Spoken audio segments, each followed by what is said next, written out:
चल पड़ा।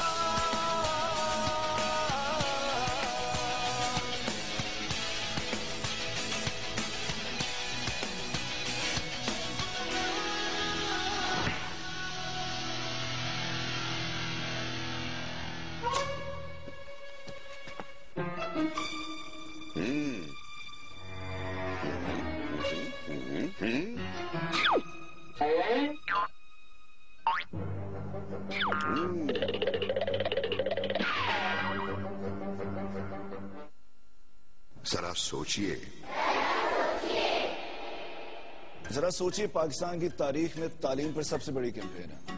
इससे पहले भी बात होती रही है तालीम पर, लेकिन वो बिल्कुल ऐसी होती है जैसे कोई ज़कात खैरात निकाल रहा हो।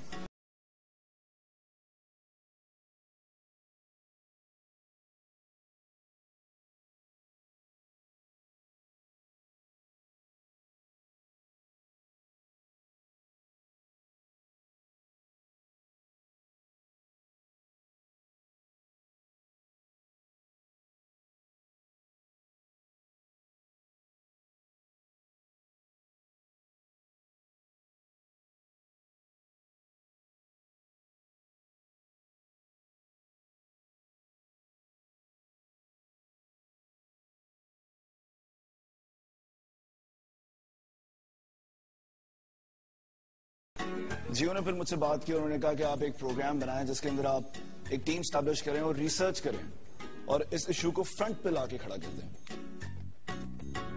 मैं बड़ा एक्साइटेड था बिकॉज 10 साल मैंने अपनी लाइफ के लगाए एजुकेशन को रिफॉर्म करने के लिए। इस मुल्क के अंदर तब्दीली हो सकती है। जब हमने ये प्रोग्राम स्टार्ट करने की बात शुरू की, टीम स्टैब्लिश की, तो लोगों ने कहा भाई एक सेकेंड, आप साली वाली गाना गाएं, अब तो सियासी गाने वो भी कमर्शियल हो गए, लगा रहे गाएं, किस्मत अपने हाथ में गाएं। ये प्राइम टाइम शो नहीं है। तालीम इतना खुश्क मौजू है कि कोई देखने ही नहीं चाहता, बेशक आप जितना भी इंटरेस्टिंग शो बनाएं। लोगों को जैसे ही पता चलेगा कि तालीम पर है, वो कहेंगे जी बड़ा जबरदस्त काम कर रहा है शहजादी, बड़ा अच्छा काम है, लेकिन देखेंगे नहीं वो शो।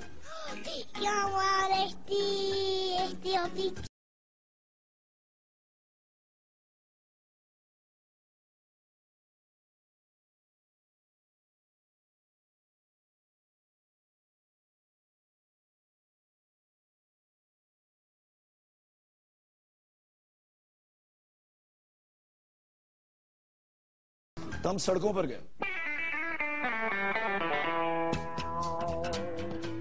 हमने लोगों से पूछा कि वो देखना क्या चाहते हैं। जवाब मिला तो जवाब ये था कि हम ईमान अली को देखना चाहते हैं। हमने कहा चलें हम ईमान से प्रोग्राम स्टार्ट करते हैं। सलाम ईमान, कैसी हैं? वालेकुम अस्सलाम। ठीक ठाक है? मैं बड़ी अच्छी हूँ वैसे। आपने इतनी जबरदस्त इशू पर 2 फिल्में की, नौजवान आपको फॉलो करते हैं, यूथ आपकी तरफ देखती है। इन नौजवानों का आपसे एक सवाल है, आपका फोन नंबर क्या है?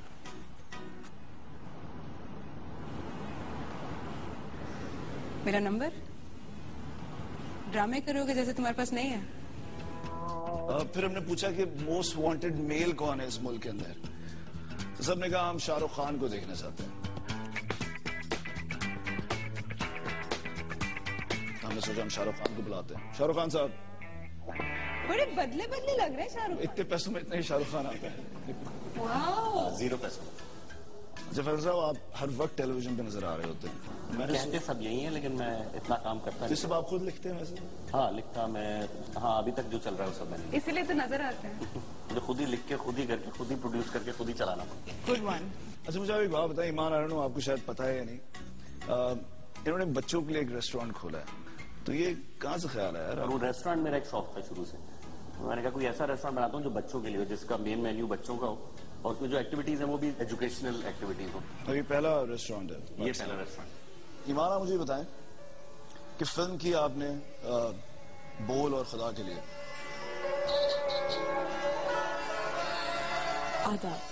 आपको लगता है कोई तब्दीली आई फिल्म करने से? क्या लोगों ने बच्चे पैदा कम करना शुरू कर दिए या तालीम पर फर्क पड़ा? I don't know. अभी बहुत सारे इतने मसाइल ही मसाइल हैं। It would take many many many more films और हम बहुत डीप कॉम है, हमें बहुत टाइम लगेगा। मुझे एक बात बताओ, ये शो क्यों बनाया? नॉट ओनली दैट, ये बाइक क्यों है? मेरी एक ऑर्गेनाइजेशन है जिंदगी ट्रस्ट, और मैंने 2003 में स्टार्ट की थी ऑर्गेनाइजेशन। फिर हमने एक गवर्नमेंट स्कूल रिफॉर्म करना शुरू किया जिंदगी ट्रस्ट, और फातिमा जना गवर्नमेंट स्कूल था ये। तो जब ये इतना सारा एक्सपीरियंस जो मैंने लगाया, जो भी अच्छा बुरा जितना भी काम कर सका, मैंने एक बात सीखी।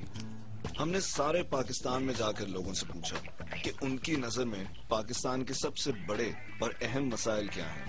मसले तो सही बहुत है ना।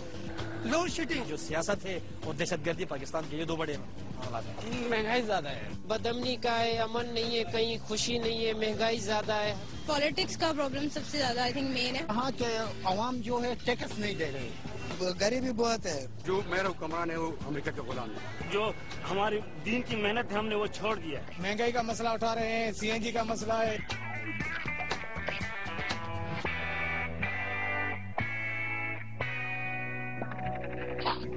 तालीम का सबसे बड़ा मसला यह है कि तालीम को मसला ही नहीं समझा जाता।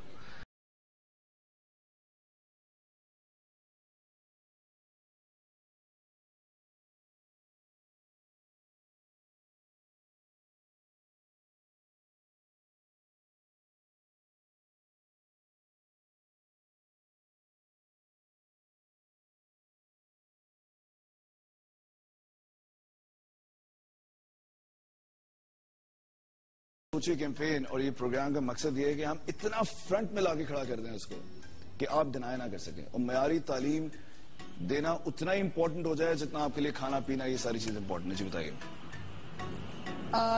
डिफाइन करें मयारी तालीम को। What is good education? क्योंकि मैं एजुकेशनिस्ट नहीं हूं, तो मैंने किया ये कि हमने सारे पाकिस्तान में तो गवर्नमेंट स्कूल्स के प्रॉब्लम्स को हाईलाइट किया, एजुकेशनिस्ट से जाकर मिले। मुझे बेसिक मसला जो नजर आया अभी सबसे पहले, मयारी तालीम तो बहुत दूर की बात है, यूर राइट। एडमिनिस्ट्रेटिव इश्यूज इतने सारे थे, पॉलिटिकल इंटरफेरेंस इतनी ज्यादा थी, उर्दू में बच्चों के पास, सिंधी में बच्चों के पास थॉट प्रोवोकिंग किताबें ही नहीं थी। तो मयारी तालीम तो एक बहुत ही दूर कोई चीज नजर आ रही थी। अभी तो स्कूल एग्जिस्ट करे, वहां टीचर पढ़ाना है। ये दो चीजें भी अगर इंप्लीमेंट हो जाए तो भी इनेबलिंग एनवायरनमेंट क्रिएट होने से फिर इवॉल्व करेगा सिस्टम। तो दूसरे सवाल का जवाब आपने नहीं दिया जो ईमान ने आपसे किया। उन्होंने पूछा था कि ये बाइक लेके आप क्यों निकले पूरे पाकिस्तान में, आप ट्रेन से जा सकते थे।